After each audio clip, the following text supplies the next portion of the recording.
porque es un espíritu que busca, es un espíritu incómodo para muchos, porque tiene en su actividad permanente la pregunta. Y sobre todo la pregunta que algunos no quieren que se hagan. Preguntar sobre la sociedad, preguntar sobre la democracia, preguntar sobre todo, preguntar sobre el ser, sobre la persona, sobre el destino de la humanidad, sobre la ética en el uso de las ciencias. Preguntar de todo. Y bueno, esta conferencia de cierre de este primer encuentro de la Estrategia Nacional de Lectura en las escuelas normales, pues tiene para nosotros la sorpresa de que contamos con un filósofo, y un filósofo muy reconocido, maestro Óscar de la Borbolla. Bienvenido. Muchas gracias. Déjenme comentarles que el maestro Óscar de la Borbolla es ensayista, narrador y poeta. Obtuvo la maestría en filosofía en la UNAM y el doctorado en la Universidad Complutense de Madrid, becado por el Instituto de Cooperación Iberoamericana. Ha sido profesor de filosofía de la Facultad de Estudios Superiores Acatlán de la UNAM, titular en el área de metafísica y ontología, maestro en la Escuela de Escritores de la SOGEM, coordinador de talleres en universidades, casas de cultura, asesor del secretario de Educación Pública, guionista de los programas radiofónicos Ucronías Radiofónicas en Radioeducación y La Carta Radiofónica en Radio 13. Conferencista en la mayoría de las universidades de la República Mexicana y en innumerables universidades de Estados Unidos, Canadá y España. Miembro de la Comisión Dictaminadora de la Dirección General de Bibliotecas de la UNAM y de los consejos de redacción de Los Universitarios, Plural y Blanco Móvil. Miembro de la SOGEM, su obra ha sido traducida al inglés, francés y serbocroata. Colaborador de Alfil, Blanco Móvil, El Día, El Nacional, Excelsior, es columnista de Ucronías, Galerías, Los Universitarios, México en la Cultura. Ahí es columnista de Reflexión en el Sueño, de Plural, de la Revista Mexicana de Cultura, de la Revista Universidad de México, Sábado, la Revista Siempre y la Revista Sin embargo. Es Premio Internacional de Cuento Plural 1987 por Las Esquinas del Azar, Premio Nacional de Humor La Sonrisa 1991 por Nada es para tanto. Su obra publicada consta de cuento, poesía, periodismo, ficción, novela, ensayo, cartas ficticias, antologías, autobiografía, crónicas y análisis literario. Hoy tenemos el privilegio de que el maestro Óscar de la Borbolla comparta con nosotros sus reflexiones en torno a una filosofía del fomento a la lectura en las escuelas normales. Bienvenido, maestro.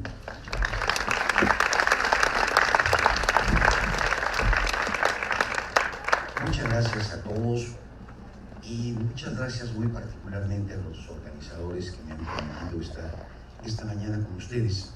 Gracias al maestro Edgar Avilés, a la maestra Aurora Félix y a Iliana Vargas, que por ahí anda.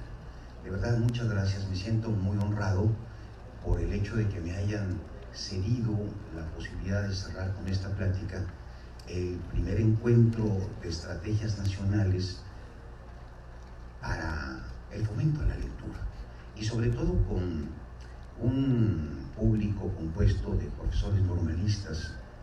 Me resulta verdaderamente muy grato por una razón biográfica.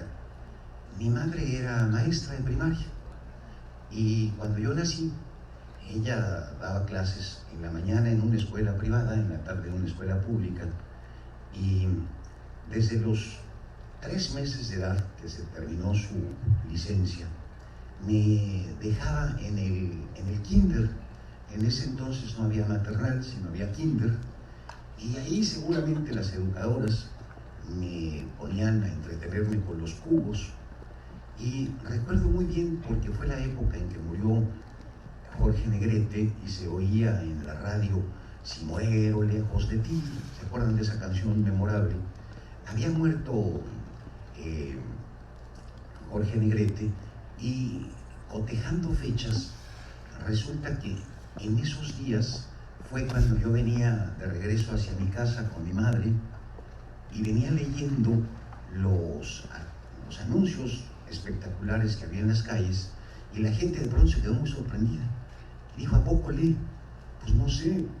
Y me empezaron a hacer la prueba, a ver qué dice ahí, qué dice allá, y armaron un escándalo. Se supone que yo tendría entre 3 y 4 años de edad y había aprendido a leer. ¿Cómo? Pues por ósmosis, jugando a los dados. Empecé a leer desde entonces y no he parado.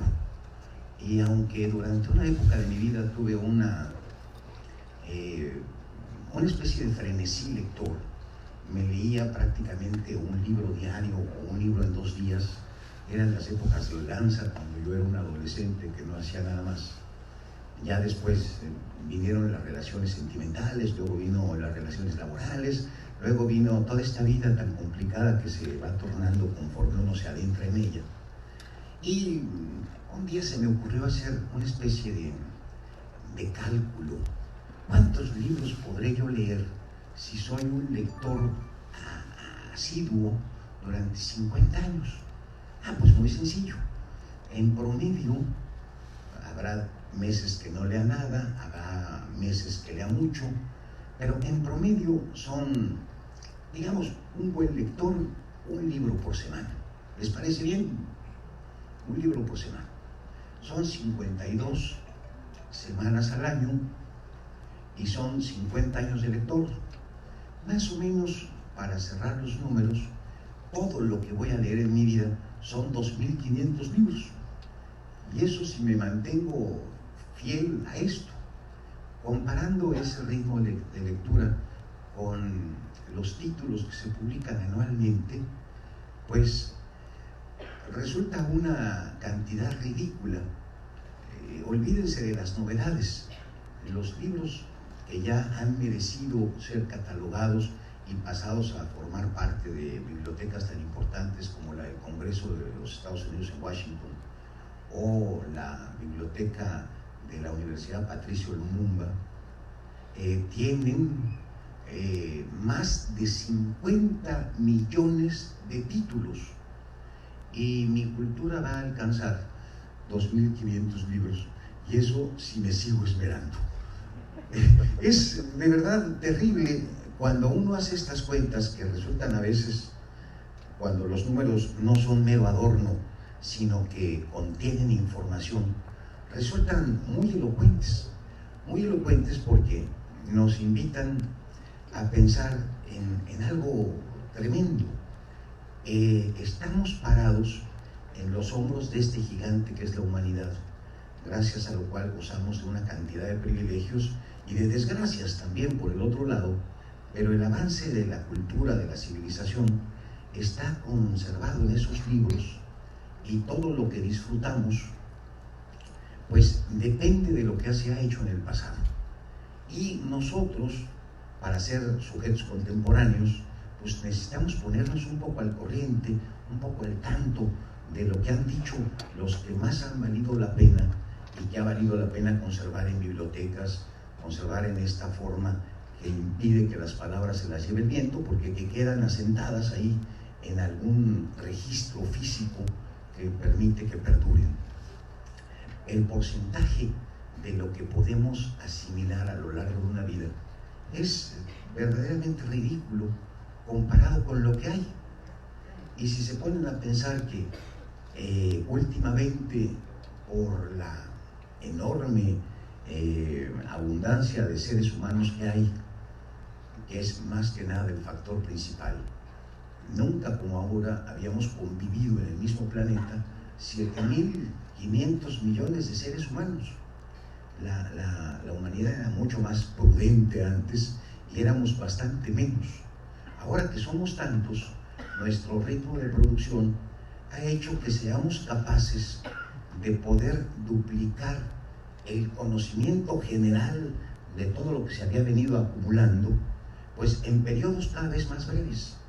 Hasta el siglo XVIII más o menos, para duplicar lo que se sabía, necesitaban pasar 100 años.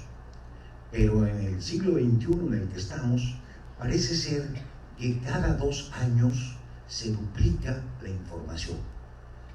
Lo que sabemos, lo que conocemos, ha estado creciendo a este ritmo, y es muy posible que para el 2050, cada 24 horas, se duplique la cantidad de información que recibimos. O sea que tenemos pues un déficit por el lado de que ya existen físicamente más de 50 millones de títulos, y por el otro lado se siguen acumulando y acumulando y acumulando, y en cambio nuestra vida, por más que se extienda, cosa que seguramente será probable, posiblemente los hijos de ustedes o los más jóvenes que veo por allá puedan llegar a aspirar a una expectativa de vida de 130, 140 años sin que los agarre el Alzheimer. Ese es mi mejor deseo para los jóvenes, ¿no? Pero de todos modos ha venido ampliándose el periodo de la vida humana, y si quieren ustedes, en lugar de 50 años de lector, como les proponía hace un momento, piensen en 100. Van a leer 5,000 libros, y eso dedicándose a leer. Estas cuentas se las hago un poco para ver en qué horizonte estamos ubicados, y quisiera hacer una reflexión a propósito del fomento a la lectura. Lo primero que me gustaría decirles es que de nada sirve la exhortación a lean porque es bueno. Son como si fueran las llamadas a misa entre un montón de ateos. Lean, por favor, leer es muy bueno y no sé qué, leer es muy bonito, uno se divierte, vengan a la lectura. Ni quien haga caso. Eso es terrible, porque muchas de las campañas de fomento a la lectura en las que he participado, pues han conseguido,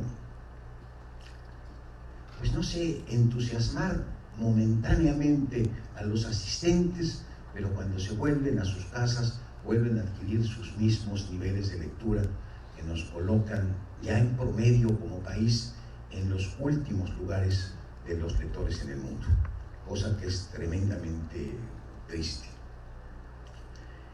Quisiera empezar por un ángulo que a lo mejor no se ha considerado lo suficiente. ¿A qué nos hemos habituado en nuestro tiempo? ¿Qué es lo que más nos caracteriza? Algo que ni siquiera los utopistas, ni siquiera, digamos, gente con una lucidez como Aldous Huxley en Un Mundo Feliz, ni tampoco George Orwell en 1984, ninguno de ellos previó la eclosión de una forma de comunicarnos, porque no está presente ninguna de las ucronías, de las utopías. Me refiero a la presencia del Internet, que ha venido de pronto a avasallarlo todo y a modificar nuestras formas de vida, de conducta, las maneras como nos enamoramos, como nos amistamos, como nos enemistamos, el criterio de lo que es lo políticamente correcto, lo incorrecto, el haberle dado una visibilidad a una serie de problemas de género, a una serie de problemas de situación económica. El Internet de pronto se volvió, y no estoy hablando de muchos años para acá, estoy hablando de 10 años, a lo sumo 15, pero la presencia del Internet hoy hace que la mayoría de nosotros esté frente a una pantalla, sea de celular, o sea de iPad, o sea de computadora, o a una pantalla de cine o a una pantalla de televisión, estemos frente a pantallas más o menos 1/3 de nuestra vida. Antes simplemente la vida se dividía entre las que pasábamos las horas dormidos y los que pasábamos despiertos. Ahora, buena parte del tiempo que pasamos despiertos lo pasamos enfrentados a una pantalla que nos ofrece una realidad virtual. Y se está dando un fenómeno muy interesante, al que llaman la superrealidad, que es la que aparece en las pantallas, y es la que explica por qué están conviviendo aparentemente una familia en una mesa de un restaurante y todos están viendo el celular en lugar de estar platicando entre ellos. Y se da la situación de que están todos en la casa, pero cada quien está metido frente a su pantalla, no obstante que está respirando el mismo aire que sus parientes. Es muy probable que en muchas ocasiones la parentela sea tan mala que sea preferible escapar por cualquier lado, hasta viendo televisión abierta, pues, pero el canal de las estrellas a veces vale más la pena que los familiares con los que uno convive. Pero cuando esto empieza a presentarse como un fenómeno que ya llama la atención, algo tiene ahí. Bueno, pues lo que tiene es esto que les digo que llaman la superrealidad, que consiste en dar la sensación de que es mucho más intensa la vida que aparece en la pantalla que la que aparece en la vida real. Imagínense ustedes, permítanme un momento.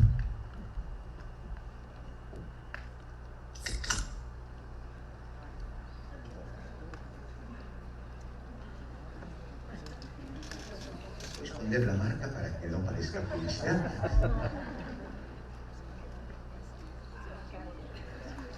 Les decía, imagínense ustedes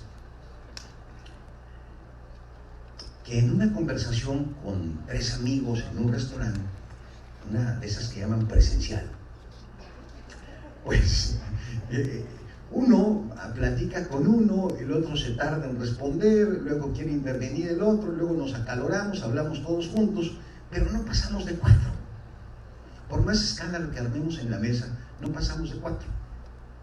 Y en cambio en un chat, de pronto pueden sumarse 50 personas y constantemente están emitiendo mensajes muy sintéticos y aparece una columna que no terminamos de leer y la cantidad de información que nos llega por las opiniones ajenas es riquísima, vastísima, aunque normalmente dicen más o menos lo mismo el segundo, el tercero, el 4, porque están cortados por la misma tijera y la verdad no vale la pena porque la gente está hecha como en serie. Pero suponiendo pues que fueran integrantes interesantes del chat, tendríamos una cantidad de información enorme.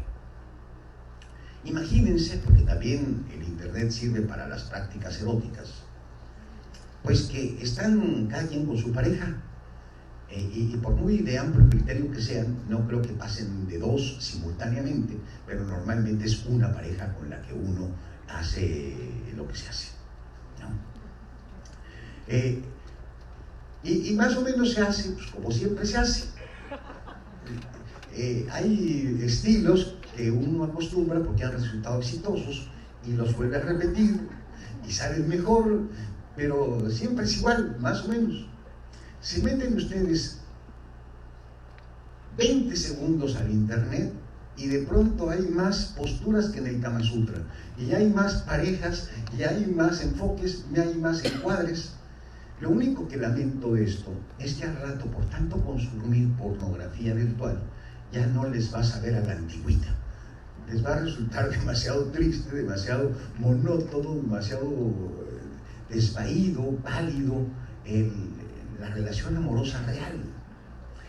La superrealidad tiene que ver con esto que les estoy contando. Hay tal cantidad de información que de pronto la información que nos aporta la presencia de la realidad es pobre comparada con la que nos presentan las pantallas. Bueno, ¿qué es lo que caracteriza la relación que tenemos con las pantallas, con el internet, con todos los medios audiovisuales? Pues lo que caracteriza es justamente la sensación de que estamos recibiendo mucha información y que entonces tenemos una prisa desmedida por asimilar más, Si ustedes se ponen a pensar que si en ese salón hubiera una ventana, estaríamos pudiendo ver detrás una palmera. Y al rato volveríamos a ver y ahí seguiría la misma palmera. Si esa palmera de pronto ponen una y otra y otra y otra palmera, todos tendríamos la sensación de que eso, en lugar de ser una ventana de un cuarto fijo, es una ventana de un tren y que vamos a gran velocidad dependiendo de la cantidad de palmeras que pasen. La percepción de la velocidad depende de la cantidad de información que recibimos. Cuando recibimos poca, parece que están las cosas quietas. Cuando recibimos mucha, parece que las cosas se mueven. Hoy vivimos la paradoja de ser la civilización más estática, más apoltronada, más quieta del mundo, y sin embargo todo el mundo piensa que vivimos en la época de mayor rapidez. Yo no veo ninguna rapidez cuando está un sujeto sentado frente a un aparato de televisión o frente a una pantalla de computadora recibiendo información sin que él se mueva, pero sin embargo piensa que la vida es rapidísima porque la cantidad de estímulos que percibe son muchísimos. Esto empezó hace muchos años con el origen del cine, cuando por razones técnicas, por ejemplo, un cineasta, un director llamado Einstein, no sé si les suene a algunos este nombre, El acorazado Potocki, Iván el Terrible, esas películas, por razones técnicas, cada escena duraba 7 minutos. La cámara se emplazaba como esa y ahí se dejaba quieta durante 7 minutos, y ya que se terminaba el rollo, entonces buscaban otra toma, le metían otra cinta y otros 7 minutos. La sintaxis de 7 minutos por toma era la del principio del cine. Esa velocidad se fue poco a poco abreviando, y actualmente, si ustedes van a una película hollywoodense con un cronómetro, van a descubrir que las tomas duran 2 segundos y medio. Puede ser la misma escena, pero la toma cambia 2 segundos y medio. Cada 2 segundos y medio se cambia. Esto, al hilarse en la sintaxis de la película, provoca una sensación de vertiginosidad tremenda. Por ponérselos como un ejemplo, yo soy un gran admirador de Joaquín Sabina, me encanta escucharlo. Y he ido varias veces al auditorio a verlo. Estoy cada vez más tentado ya no ir a verlo porque me aburre, visto en vivo. Imagínense Joaquín Sabina, camina para acá, camina para acá. Eso es todo lo que hace, ¿eh? Pero si uno levanta la vista y ve las pantallas y los encuadres que toman, parece que el muerto que camina así en las pantallas está vivísimo porque brinca, salta, se mueve, hace escándalos, levanta una pata. Y en cambio en la vida real no. El mismo fútbol, cuando uno se sustrae a la psicología de las multitudes, a la que es expuesto en un partido en vivo, si uno se sustrae de esa psicología que de pronto contagia y nos vuelve animales, si uno mantiene su individualidad y desde el lugar donde le tocó ver el partido se fija en el movimiento de sus pupilas, pues es más o menos así, miren.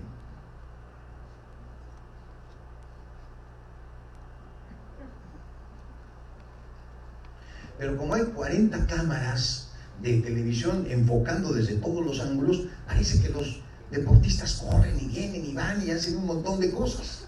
Pero se quita uno las pantallas y ve el partido y se mueven allá unas hormiguitas y regresan y se van y vienen. No pasa gran cosa. La trampa con la que se arma la sintaxis de los medios masivos hace que nosotros mismos, cuando estamos frente a la pantalla de una computadora, en lugar de terminar de leer la página completa, le picamos para irnos al hipertexto. Y antes de que lo terminemos de satisfacer, le picamos para irnos a otro hipertexto. Esto hace que tengamos una captación enloquecida de información, parecida a la que nos están enviando los medios. Esta es la realidad. Ahora, imagínense a alguien que empieza a leer un libro. Lee un renglón, lee 2 renglones y ya está pensando en otra cosa. Y entonces tiene que volver a empezar. Estúpido, literalmente, se ha atrofiado su capacidad de concentración. No se puede concentrar un minuto completo porque necesita más estímulos, más estímulos. El empezar a leer y tener que volver a empezar y volver a empezar hace que la lectura sea la cosa más odiosa del mundo. El problema es que si no hay lectura, no solamente se ha atrofiado la capacidad de concentración, los periodos de atención de ustedes que son maestros habrán notado que son cada vez más breves. Yo que soy profesor de filosofía, que necesito lanzar un rollo muy largo con muchos matices para dar un razonamiento completo, mis alumnos se me duermen porque no tengo efectos especiales. Estoy pensando llevarme así como material docente a un par de vedettes para que me planteen y más o menos vuelvan atractiva mi disquisición a propósito de la metafísica de Heidegger. Pero la universidad no me ha querido patrocinar estos recursos. La verdad es que si la gente no se puede concentrar, no solamente no puede leer, no puede hacer prácticamente nada. Y el problema de estar pasándonos 1/3 de la vida frente a pantallas está trayendo como consecuencia que tengamos una concentración dispersa y no podamos en el fondo entender nada, y que seamos movidos, o mejor dicho, manipulados mediante estímulos. Si nos mandan un estímulo suficientemente intenso, brincamos para acá, como ratitas, como animalitos. Eso es a lo que nos reduce el hecho de no poder concentrarnos. La lectura parece ser que justamente su bendición, su ventaja, la primera de todas ellas, es justamente que nos obliga a concentrarnos. Pero ¿cómo nos vamos a concentrar si estamos acostumbrados a no poder atender, a no poder fijar? Pues con un esfuerzo endemoniado, empieza uno a leer y otra vuelta empieza uno a leer y empieza uno a leer hasta que finalmente se engancha.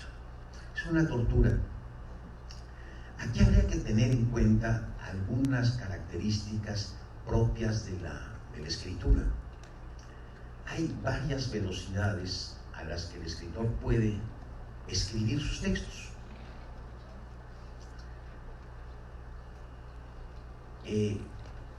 La velocidad, a ver si me explico.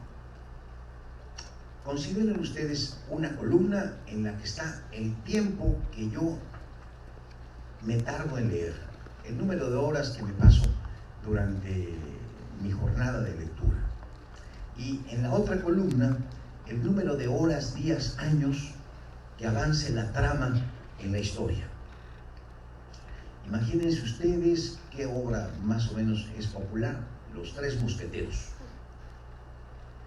Empieza cuando D'Artagnan se despide de su padre, el papá le regala un caballo amarillo que le va a traer un montón de problemas. Y están platicando. Ay, te encargo este caballo, lo cuidas mucho.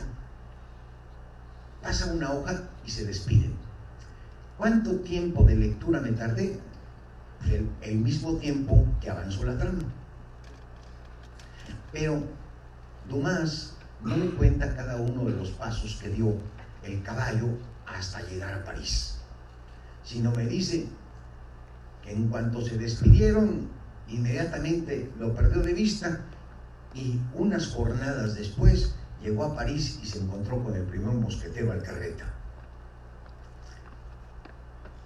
En un caso, el diálogo está escrito a la misma velocidad en que transcurre la historia de los mosqueteros.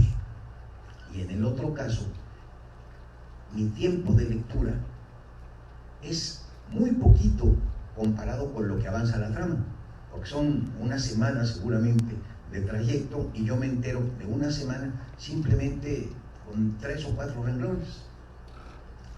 Hay otras velocidades, como por ejemplo cuando describen la belleza de Milady, que es una mujer malvada pero verdaderamente atractiva, y le dedican 2 o 3 páginas a la descripción de su apariencia, a la capacidad de seducción que tiene de los hombres con los que tropieza.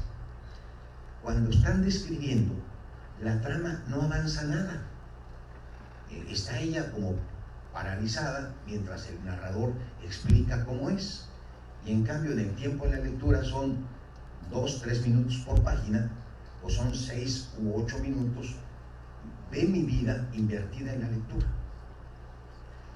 Este desfase de tiempos en la lectura, que a veces empata cuando es el diálogo, el mismo tiempo de mi vida de lector es el tiempo que les cuesta a los personajes avanzar en su vida, o poquito tiempo de mí como lector, pero mucho avance en la trama porque está escrito en resumen, o esos brincos que da de pronto el autor y dice, y 10 años después, y ya se comió 10 años, y a mí me tocó unos cuantos segundos leer la frase. Estas diferencias de tiempo es lo que le da ritmo a una obra. Hay libros pensados como bestsellers desde el comienzo y están escritos con la velocidad que tiene la vida. Por eso contienen tanto diálogo. Si ustedes se asoman, no sé, a Taylor Cadwell o a Stephen King, estos que hacen bestsellers así famosísimos, fíjense cómo están escritos con mucho diálogo. Esa manera permite recibir al lector a la velocidad a la que viene. En cambio, las obras que comienzan con la voz del narrador y con una descripción o con una reflexión frenan al lector. Ustedes que son maestros van a deber tener, supongo que deberían tener, el cuidado de seleccionar las lecturas que, siendo buenas, tengan pues esta agilidad de poder no expulsar al lector, sino recibirlo bien. Un maravilloso bestseller escrito con esta técnica, con la técnica del bestseller, para que vean que no todo es necesariamente basura, es El amor en los tiempos del cólera. Es bestseller por el tema, el amor. Es bestseller por la estructura como está escrito. Aparece un montón de diálogo.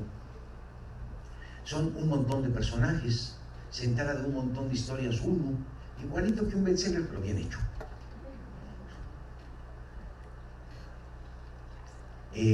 Bestsellers más mal hechos que han tenido, no obstante, mucho éxito. Porque están escritos de veras con faltas de ortografía y faltas de sintaxis y faltas de coherencia.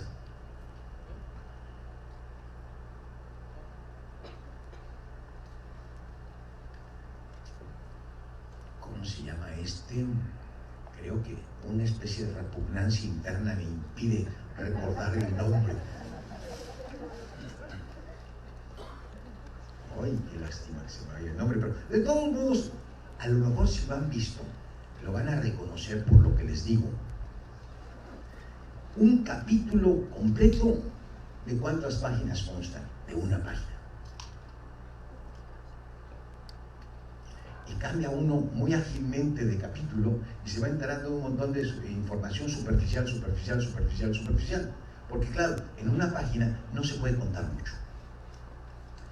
Cuando se cambia de capítulo, se cambia de tema y entonces viene un tema nuevo y un tema nuevo y un tema nuevo. Les prometo que si me acuerdo se los digo. Aunque sea para prevenirlos y que no se vayan a clavar ahí. O a lo mejor para ofenderlos, porque una de esas es el libro más importante de sus vidas.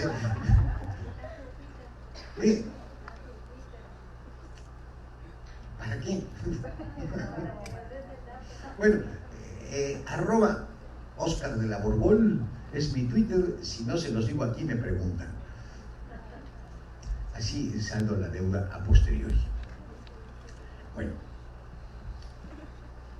hay pues con la lectura este problema que tiene que ver con nuestro tiempo. La lectura generalmente pues servía para dos cosas: para informarnos de los avances científicos, de la comprensión del mundo, de todo lo que ustedes quieran que tenga que ver con un alimento a la parte racional del ser humano.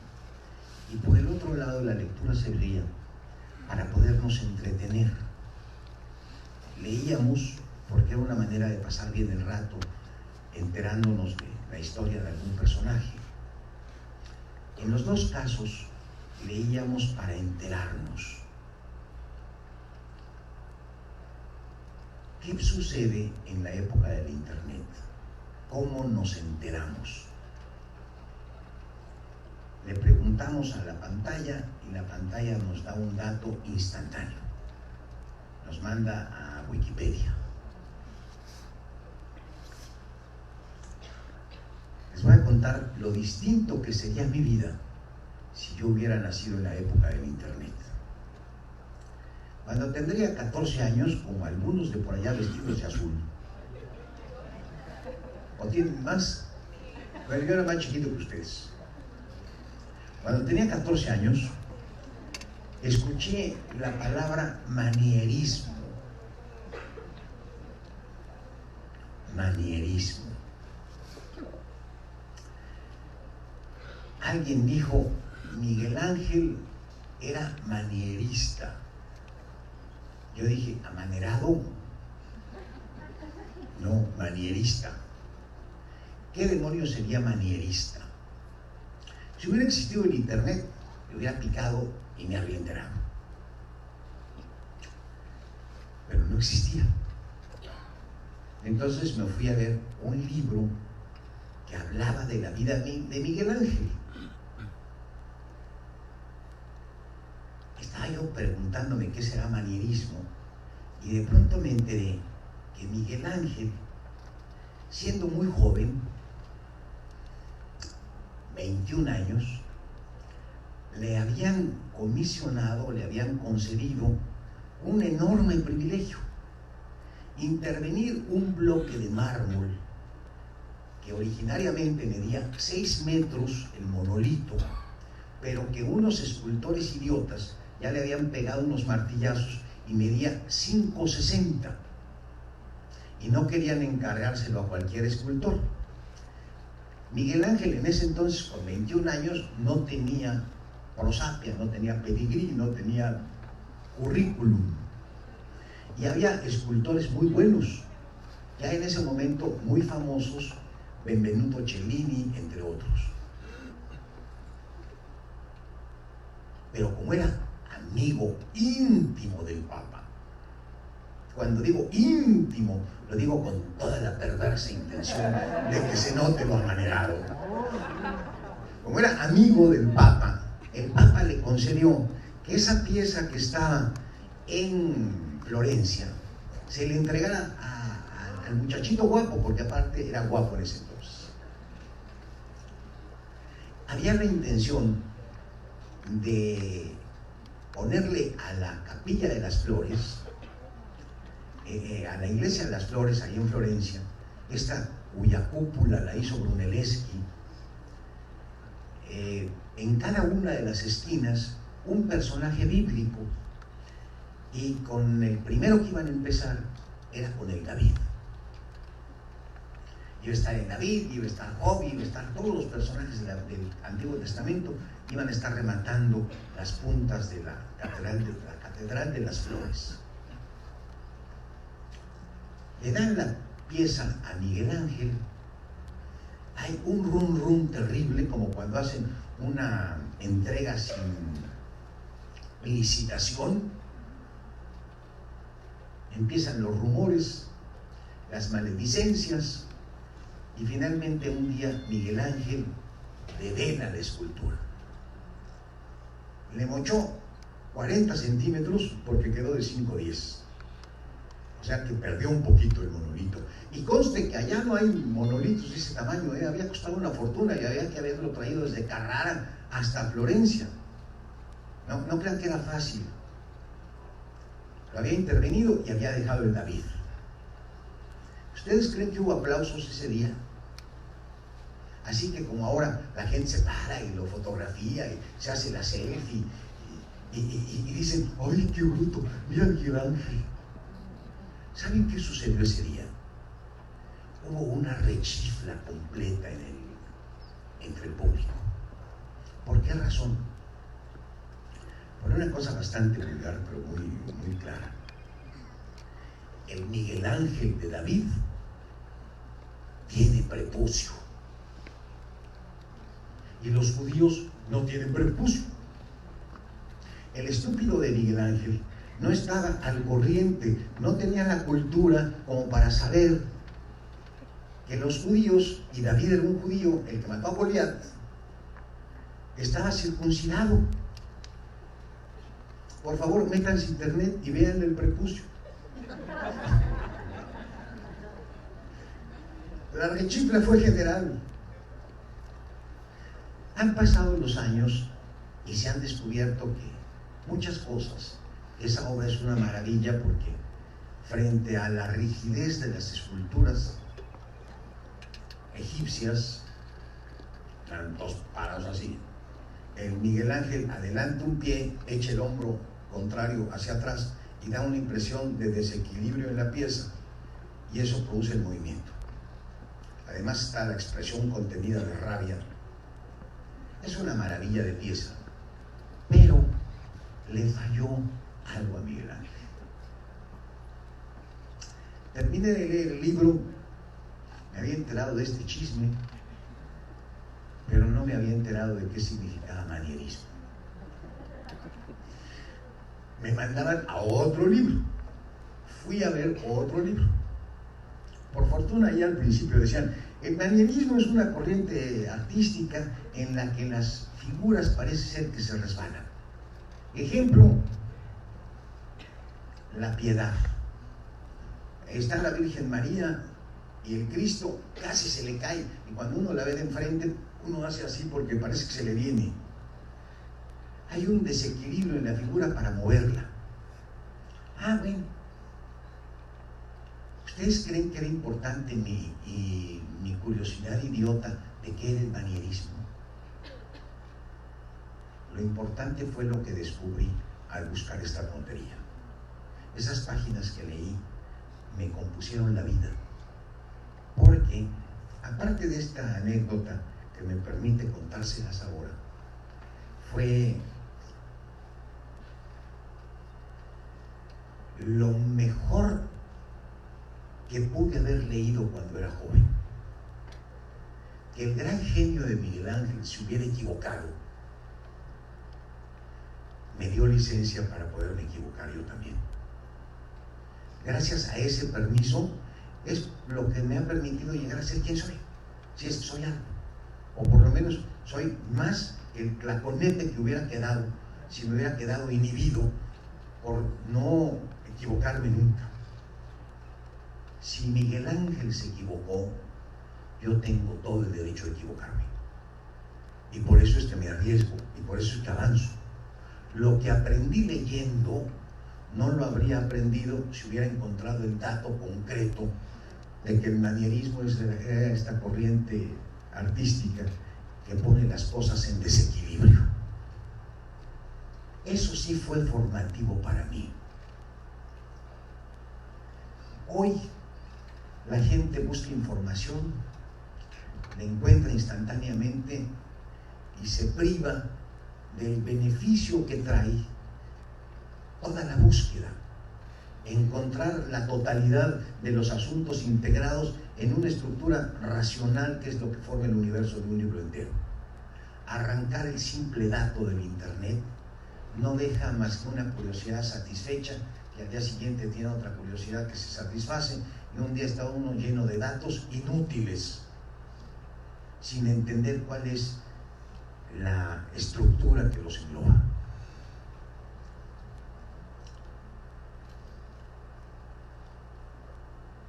No podemos leer por culpa del internet. Fíjense qué cosa tan triste. Nos hemos acostumbrado tanto a encontrar ahí entretenimiento y datos que ya no nos damos cuenta que el entretenimiento nos formaba y la búsqueda de datos nos formaba también. ¿Por qué formarnos? Aquí viene ya la parte positiva de la lectura. Yo me formo cuando encuentro muchas palabras que desconozco en su significado, pero que me son claras en el contexto. Cuando estoy leyendo y no sé qué significa una determinada palabra, el contexto me lo ilumina y se me va quedando esa palabra sin darme cuenta. Y cuando termino de leer muchos libros, sin haberme percatado, tengo muchas palabras. Ustedes dirán, ¿para qué sirven las palabras? Pues sirven nada menos que para pensar.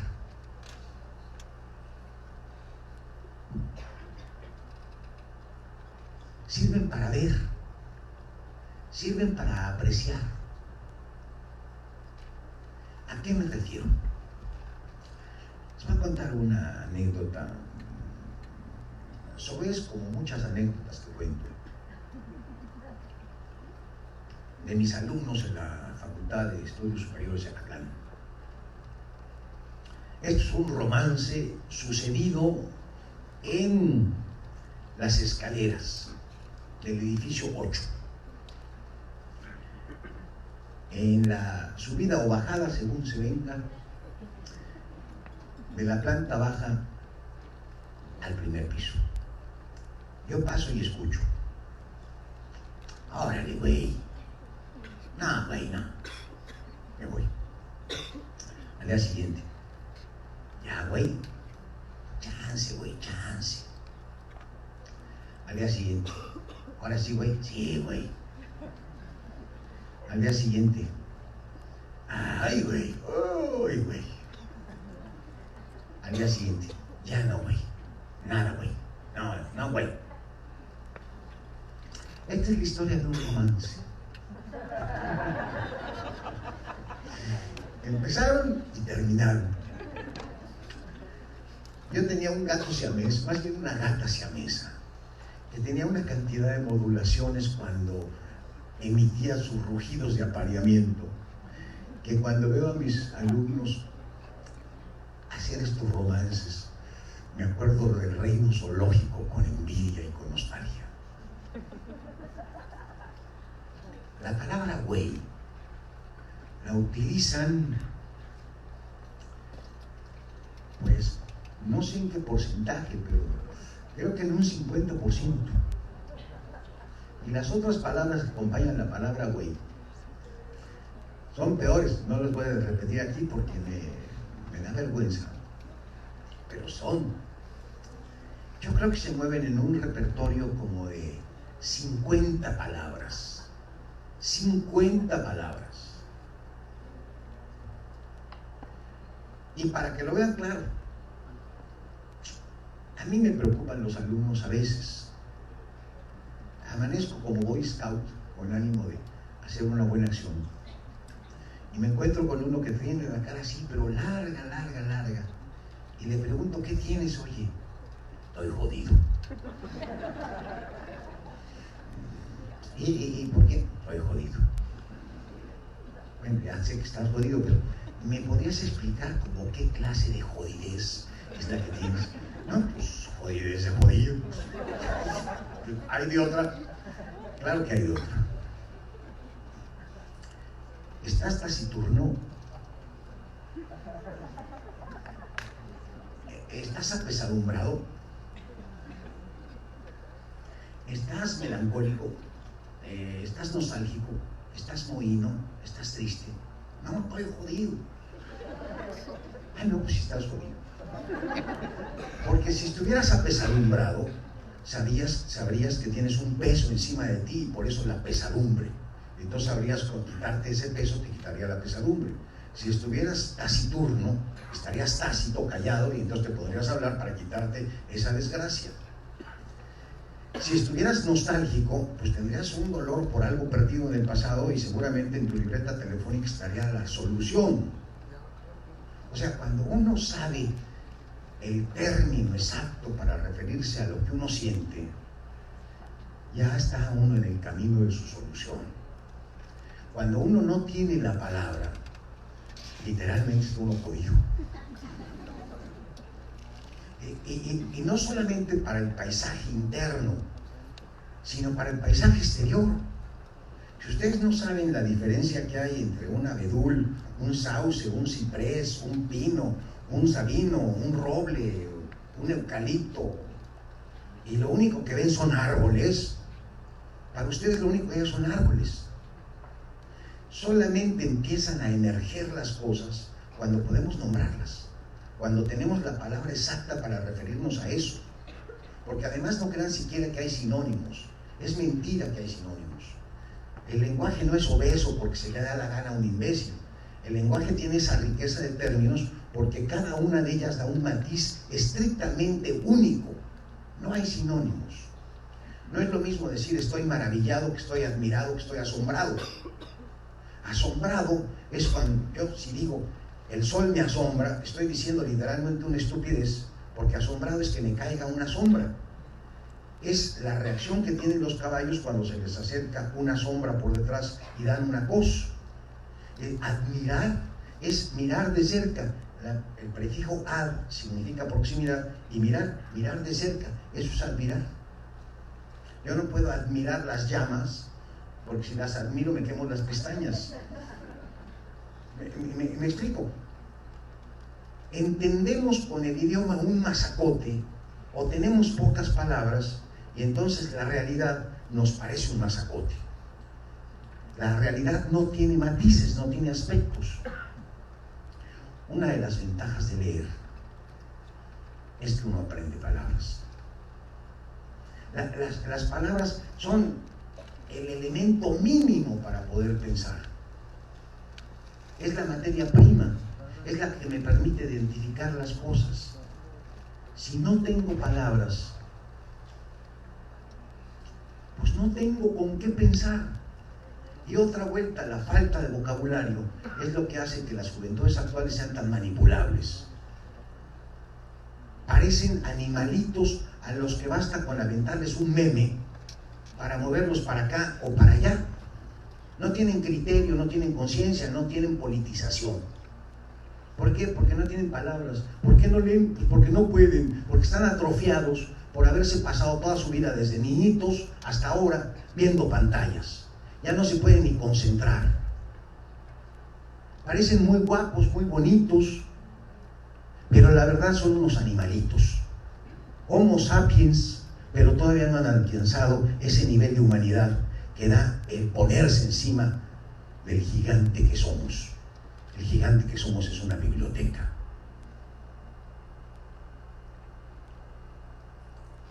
Digo que esto es lo mínimo que se necesita para pensar. Las palabras. Imagínense relacionar jodido y güey, a ver qué concepción del mundo sacan de ahí.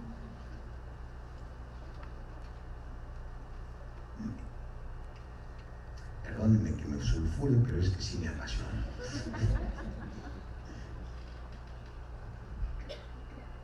Pensar. Es que nací ya como ser humano. No, no naciste como ser humano. Naciste como un Homo sapiens, de la especie zoológica Homo sapiens. Para volverte ser humano, necesitas hacer un esfuerzo de humanización.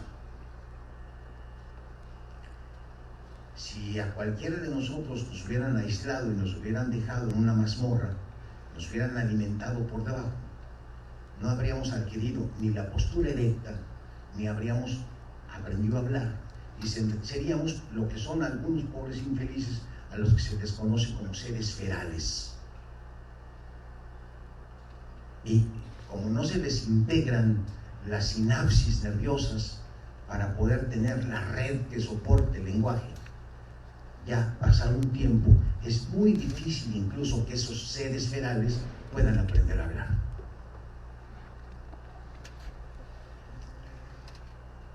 ¿Cómo se vuelve un ser humano? Pues pensando. Ya quedamos que necesito palabras. Ahora lo que necesito es pensar. ¿Qué es pensar? Si yo les digo, oigan,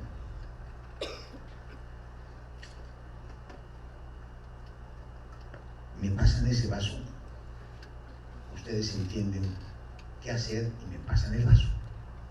Si yo les digo, lávense las manos, ustedes entienden qué tienen que hacer al lavarse las manos.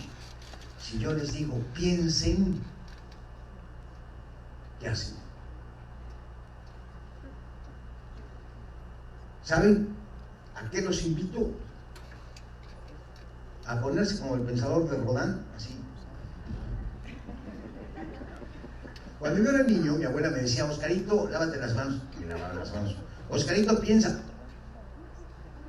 Me quedaba muy raro. No sabía bien.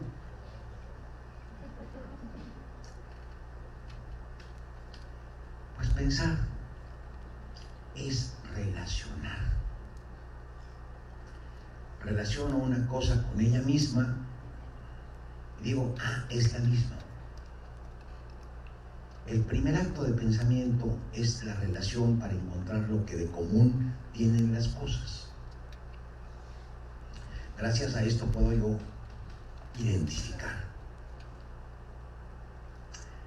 El esfuerzo que hemos hecho de abstracción para entender la palabra silla, imagínense de qué tamaño es. ¿Pueden ustedes reconocer una silla roja que es silla y una verde también es silla? Una de madera, una de aluminio, son sillas. Si tienen algo que es la silleidad, la reconocen como silla. Si no tiene respaldo, es silla, es banco. Y si está más alta y tiene las patas más largas y me permite apoyar las manos, ¿es silla? ¿O es escritorio o mesa? Nosotros, ojalá nos hubieran enseñado un idioma más útil. Nos han enseñado un idioma que es una cosa muy complicada, hemos entendido cosas muy complicadas, pero simplemente para la vida cotidiana. Así como nosotros podemos reconocer una silla en cualquier lugar, un médico que se familiariza con los términos de la medicina puede encontrar en los síntomas del paciente exactamente el nombre de la enfermedad que tiene. Yo veo ronchas y no me dice nada. Y además ronchas relacionadas con otra cosa y no me dice nada. Pero en cambio veo una mesa, es redonda, redonda, cuadrada, rectangular, triangular, y la reconozco como mesa. Ojalá supiéramos el lenguaje de la medicina. Tener una profesión, en el fondo, no es más que reconocer un idioma diferente.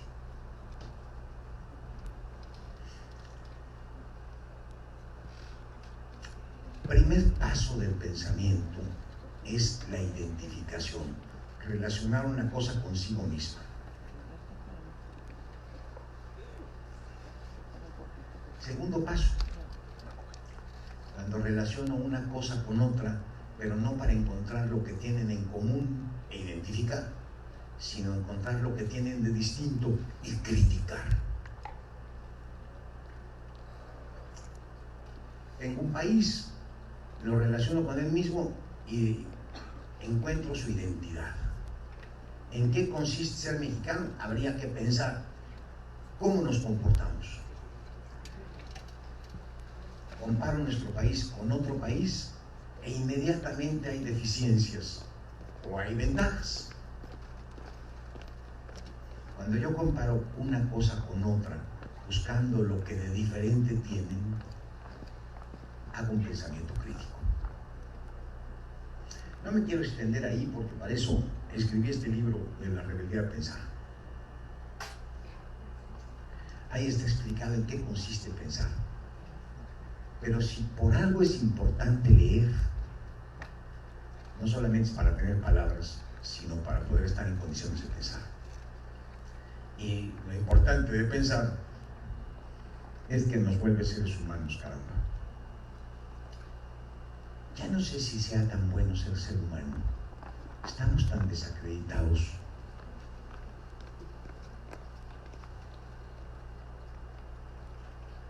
Parecemos tan malos en este planeta, una especie de plaga, de tiña, de cáncer que lo está carcomiendo.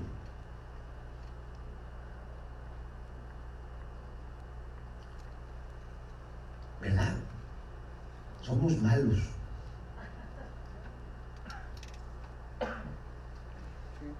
¿Saben una cosa? No.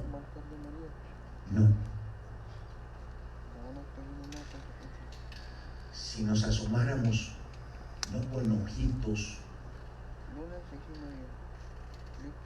color de rosa al mundo natural, si nos asomáramos realmente a las reglas que rigen la naturaleza, ahí no hay más que el pez grande se come al chico.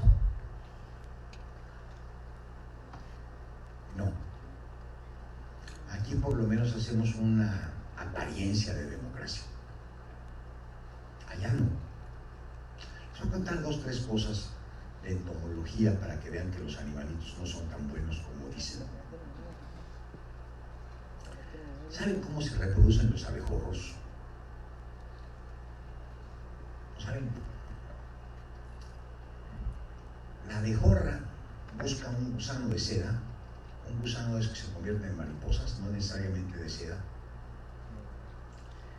Y en el tejido graso, con el aguijón, le inyecta cientos de huevecitos para que la temperatura y las sustancias del abejorro permitan hacer que germinen los huevos y nazcan las larvas.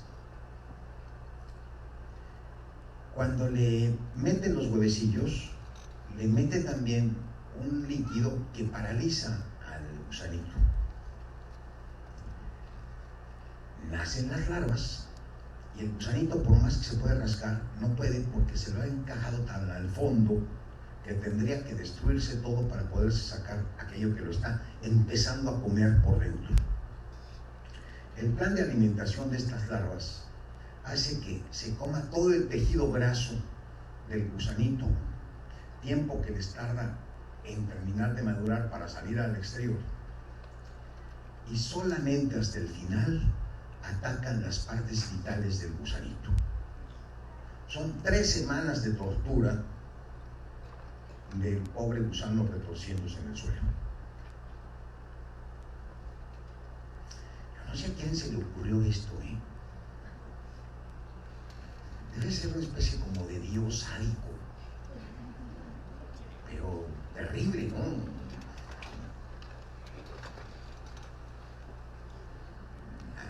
Por donde se le quiera ver, me parece espantoso. No sé si se han fijado también en las cadenas de depredadores que hay en todas las especies animales. Ustedes no sé si por acá no, es el... Pues a lo mejor también por acá. Yo los he visto y he ayudado a las tortuguitas a llegar al mar. ¿Por acá también? Esas tortuguitas, que nacen por millones, son alimento de las gaviotas. O sea, van a querer vivir y antes de poder vivir se las comen. Es terrible, ¿no? Claro, cuando agarran y un perrito salva a un gatito y cosas por el estilo, nos hacemos la impresión de que son muy bonitos, muy buenos, y que nosotros en cambio somos canallas. Pero insisto, a pesar de todo, nosotros por lo menos tenemos una apariencia de democracia. Por lo menos aparentamos que quisiéramos todos ser tratados como iguales. En el mundo animal lo único que rige es la fuerza. No lo vean con los ojos tiernos de Walt Disney. La naturaleza no es la película fantasía. La naturaleza es verdaderamente un mundo feroz. Ahí solamente sobrevive el más apto. Y se impone el único criterio que vale ahí, que es la fuerza. O sea que sí vale la pena que nos volvamos seres humanos. Porque justamente lo que estamos viendo es el grado de animalización en el trato entre los jóvenes, la animalización por el lado de todo para mí, como cualquier animal que acapara porque tiene que sobrevivir a costa de todo lo demás. Sí vale la pena que nos humanicemos, sí vale la pena que pensemos, y que pensemos sobre todo con cabeza propia. Y para terminar esta plática, una cosa muy práctica de por qué la gente, por más que hace, no puede leer. Porque ahí es donde a lo mejor habría que poner muchísima atención.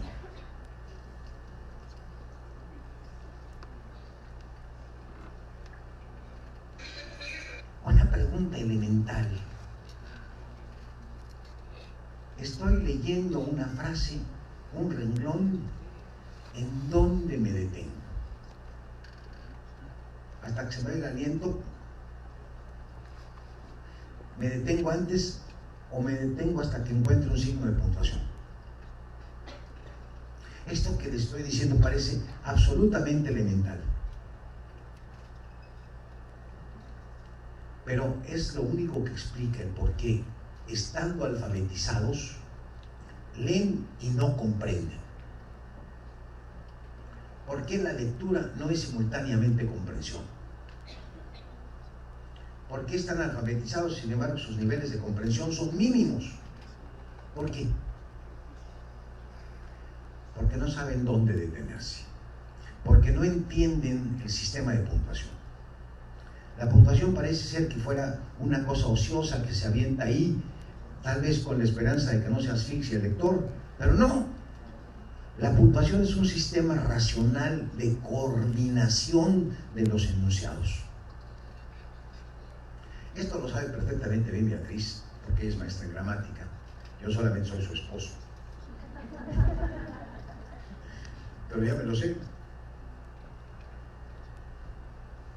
Cuando uno enuncia elementos de la misma jerarquía, van separados por comas.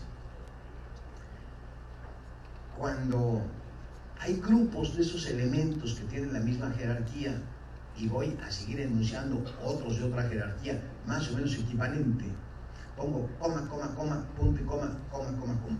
Por ejemplo, primero naranjas y luego legumbres. En la bolsa había manzanas, coma, peras, coma. ¿Qué otras frutas hay? Plátanos, coma, punto y coma, tomates, calabazas, etc. Estoy separando dos grupos de objetos por el punto y coma. Cuando yo veo que hay coma, entiendo que lo que sigue es parecido al anterior. Cuando veo punto y coma, entiendo que lo que sigue es un orden diferente y superior. Hay no solamente este manejo del punto y coma.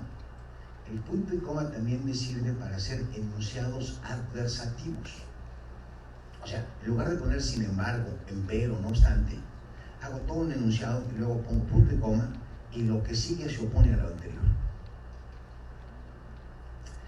Nosotros, a diferencia del inglés, no tenemos que estar repitiendo en cada oración el sujeto.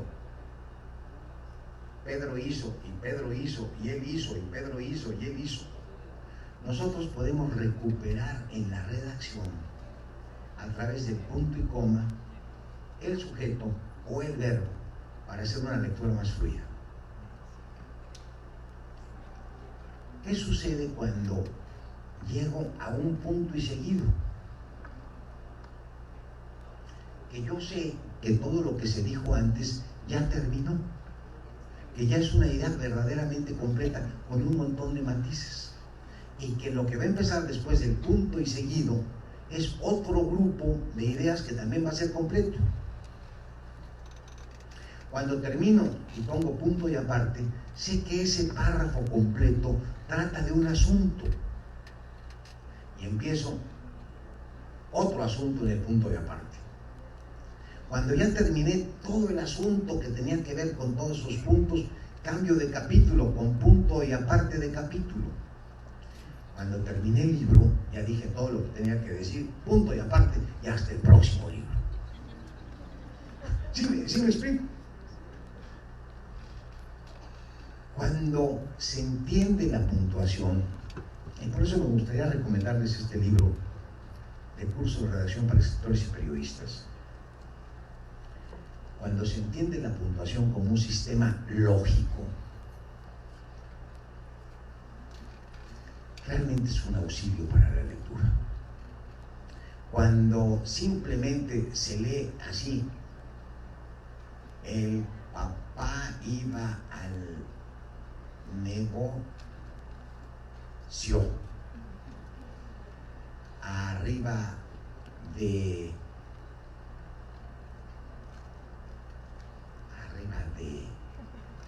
ya se me fue la onda, tengo que usar. Cuando el papá iba no sé si me explico. Si uno no lee de corrido hasta que esté el signo de puntuación y desconoce el significado del signo de puntuación, no puede leer. Alfabetizar no es solamente poder traducir en sonido o en imagen las letras, sino la puntuación. Porque la puntuación es la que está explicando la lógica de los enunciados. Nosotros creemos que tenemos una lógica natural. La lógica natural es el idioma, son las reglas del idioma. No nacemos con una lógica, la adquirimos. Y ya para terminar, ahora sí, y espero que tengamos una conversación.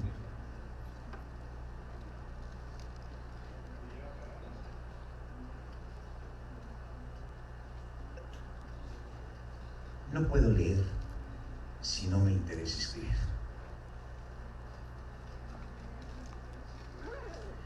La lectura sin la contraparte, simplemente enterarme de manera pasiva, sin yo también entrar en la conversación, me parece que no es suficiente. Cuando a mí me interesa escribir, entonces más que nunca me interesa leer.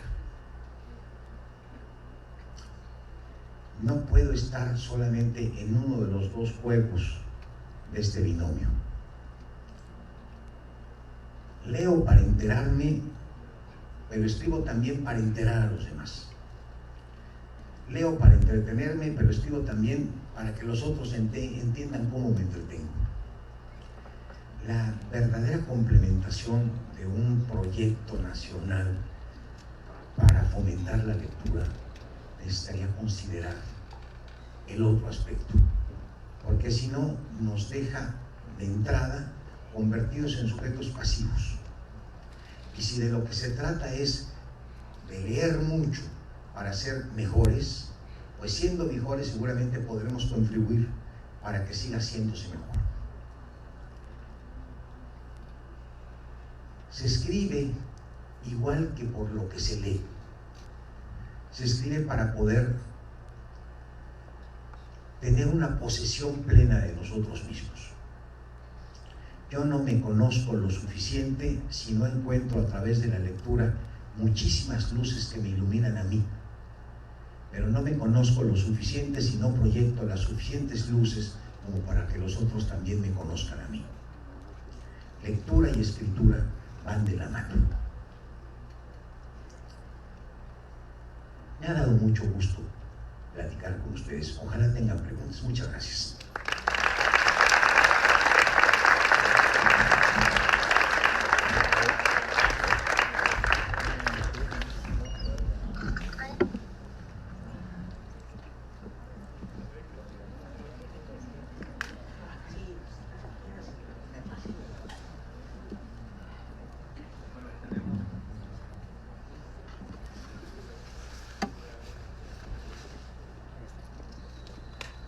Tenemos 2 minutos, a lo mejor alcanza para una pregunta.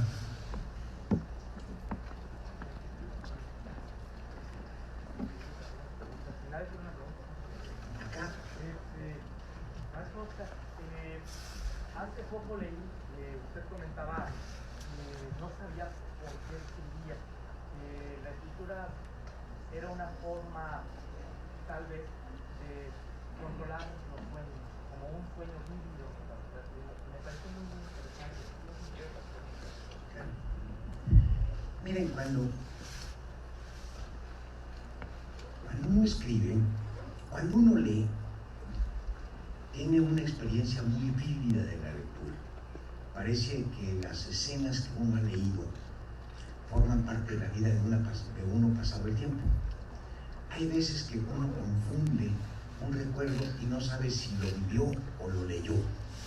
Y la experiencia de lectura es tan intensa que casi nos forma parte de nuestra vida real. Hay pasajes del Hobbit, del Señor de los Anillos, en los que yo estaba ahí con Frodo y vi el acantilado y me iba a caer y me peleé con él a la araña y vi cómo venía Bárbol. Hay muchas escenas que recuerdo como si formaran parte de mi vida. Sin embargo, cuando uno escribe, hagan de cuenta que el vapor que surge de que se le seque la tinta cuando uno está escribiendo, trajera una especie de potenciador, un narcótico potentísimo que nos hace alucinar verdaderamente a los escritores, y los personajes se convierten en una especie como de familia durante los meses o años que dure la lectura, la escritura de una obra. Es de tal tipo la intensidad de relación con los personajes que uno tiene como unos momentos esquizoides en los que lo que les pasa a los personajes le afecta a uno. Se vuelve así de intensa la experiencia de la escritura. Por eso se las comparo con las de la lectura, que es mucho más común. Todo el mundo ha vivido una lectura. Es más o menos lo que pasa cuando ve una película, se proyecta en el espectador, en el protagonista a tal grado que termina llorando, amando o sintiendo como él. Durante la hechura de un cuento o de una novela sobre todo, la convivencia con los personajes es tan intensa, y la ventaja es que uno va conduciendo hacia dónde va a desembocar la historia. Es como un sueño, como me recuerdas ahora, es como tener un sueño muy vívido, nada más que tener uno el timón de ese sueño. Por eso la escritura resulta tan apasionante. El escritor, pues, enviciado por la escritura, el escritor real, no puede dejar de escribir. No puede dejar de escribir, aunque ya no tenga qué decir. Es lo más paradójico del asunto. Ya no tiene qué decir y sin embargo tiene la necesidad de sentarse a escribir. Cuando está uno muy joven, trae uno un montón de historias, uno cree que se pueden contar muchas cosas, pero ya cuando las ha contado, hay muchos momentos, no sé si Elmer lo comparta conmigo, hay muchos momentos en que ya dijo uno todo y sin embargo tiene unas ganas de seguir diciendo. Esa necesidad de escribir del escritor son las ganas de seguir haciendo la vida en el horizonte que a uno le gustaría que fuera. Oigan, muchísimas gracias. Les agradezco enormemente su paciencia, su atención y ojalá que mis palabras no se caigan ahí por la ventana. Muchas gracias. Gracias a usted, maestro Osvaldo Arguello, por estar aquí, una nota importante para trabajar en este planteamiento de lo que será la Estrategia Nacional de Lectura en las escuelas normales, el apunte de cómo tenemos que recuperar al lenguaje, a las palabras, al pensamiento y a las reglas propias del lenguaje y a las reglas propias del pensamiento y de la escritura. Seguro que estaremos conversando sobre este diálogo que usted ha abierto de manera tan valiosa. Muchas gracias.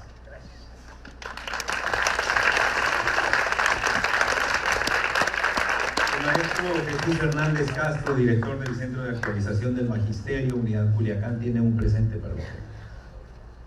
Muchas gracias.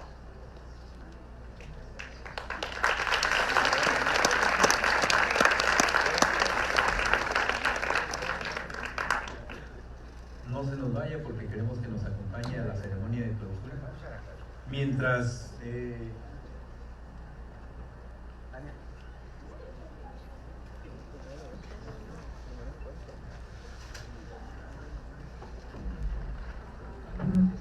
se acomodan